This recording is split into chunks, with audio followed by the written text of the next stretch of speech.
સુરતના આઠવા ઝોનમાં ભારે વરસાદ બાદ ખાડીના પૂર આવતા આઝાદ નગર અને રસુલાબાદ સહિતના વિસ્તારમાં જનજીવન પ્રભાવિત થયું હતું।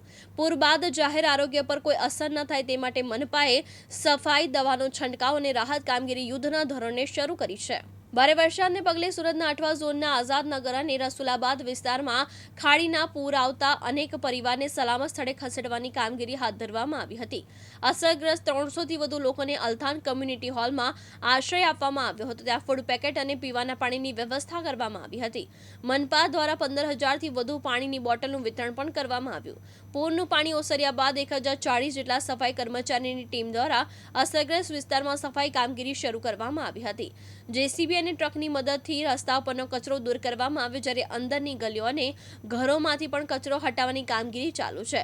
જાહેર આરોગ્યને ધ્યાનમાં રાખીને અસરગ્રસ્ત વિસ્તારમાં જંતુનાશક દવાનો છંટકાવ કરવામાં આવી રહ્યો છે અને સાથે જ મચ્છરજન્ય રોગચાળો અટકાવવા માટે લાર્વાના સેમ્પલ લઈને સર્વેલન્સ કામગીરી પણ શરૂ કરવામાં આવી છે। મનપાએ જણાવ્યું છે કે અસરગ્રસ્ત વિસ્તારમાં સફાઈ અને આરોગ્યલક્ષી કામગીરી સતત ચાલુ રહેશે, જેથી કોઈ પણ પ્રકારનો રોગચાળો ફેલાય નહીં।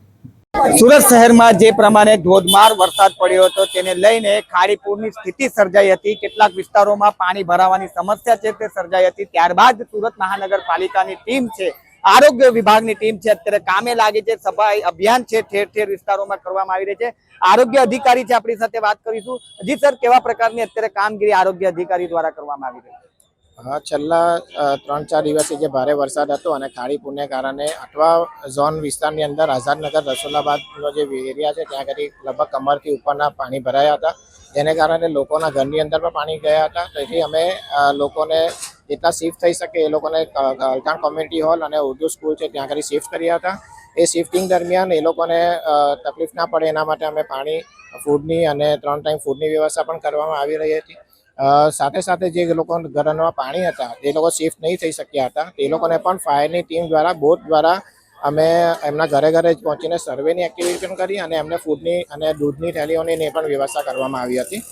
આ દરમિયાન અમારી પાણી ઉતરી ગયા બાદ સફાઈની ટીમ અમારી સતત લગભગ 110થી 140 જેટલા માણસો સમગ્ર વિસ્તારને કવર કરીને કામગીરી કરી રહી છે। સફાઈ માટે પાવડર છંટકાવ, ઇન્સેક્ટિસાઇડલ સ્પ્રે પણ કરી રહી છે અને સાથે સાથે લગભગ અમારા 6 થી 7 જેસીબી અને મોટર સતત કાર્યરત છે અને 10થી ઉપર વધારે ટ્રક અમારા કાર્યરત છે અને સમગ્ર વિસ્તારમાંથી લગભગ અમે 150 મેટ્રિક ટન જેટલો કચરો કાઢી રહ્યા છે છેલ્લા 3 દિવસથી, કે જે એવો કચરો છે જે ઘરોમાં પાણી ભરાવાને કારણે ઘરવખરીના સામાનને જે નુકસાન થયું છે એને કારણે બધો જે સતત લોકો ઘર સાફ કરીને બહાર કાઢે છે તે અમે કલેક્ટ કરી રહ્યા છે। એટલે લગભગ હજી પણ 2 થી 3 દિવસ સુધી આ કામગીરી ચાલુ રહેશે અને અમારી મેડિકલ ટીમની વ્યવસ્થા પણ અહીંયા આગળ આપી છે કે જેથી કોઈને પણ એવા સામાન્ય ઝાડા ઉલટીના કે એવા કોઈ કેસીસ હોય તો તાત્કાલિક એ લોકો સારવાર લઈને વધારે રોગચાળો ફાટી ના નીકળે।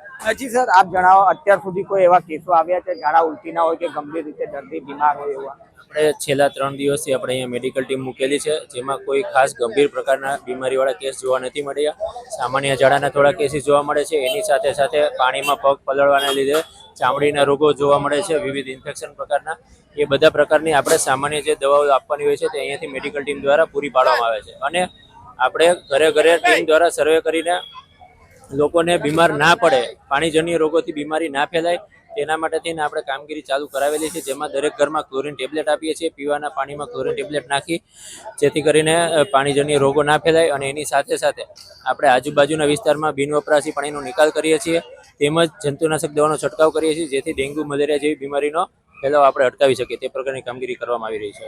જી, અસરગ્રસ્ત વિસ્તારોમાં જે રીતે પાણી ભરાયા હતા, કેટલું સામાનનું નુકસાન થયું છે, તેવા લોકો માટેની શું અપીલ છે તમારી? કેમ કે અત્યારે પાણી ઉતર્યા પછી છે ને રોગચાળાની ભીતિ સૌથી વધારે જોવા મળતી હોય। આપણે અત્યારે ખાસ પ્રાથમિકતા એ જ આપવામાં આવે છે કે પાણી ઉતરી ગયા પછી લોકોનું જનજીવન થાળે પડે ત્યાં સુધીમાં કોઈ મોટા બીમારી નો રોગચાળો ના ફેલાય તે જ આપણે અત્યારે કામગીરી કરીએ છીએ અને એના માટે અમારી 15 જેટલી સર્વેલન્સ ટીમો છે જે ફિલ્ડમાં ઘરે ઘરે જાય છે અને લોકોને એના માટે વ્યવસ્થિત રીતે સમજાવે છે કે હવે પછી આપણે આગળ કેવી રીતના શું ધ્યાન રાખવું જેથી કરીને ઘરના લોકો બીમાર ના પડે।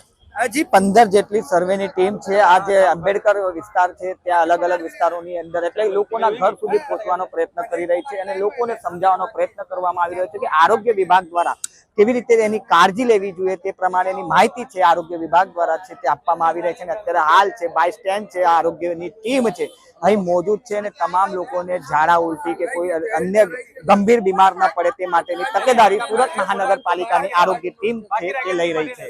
કેમેરામેન અબુ મિર્ઝા સાથે મુકેશ ગોરવ, દિવ્યાંગ ન્યૂઝ, સુરત.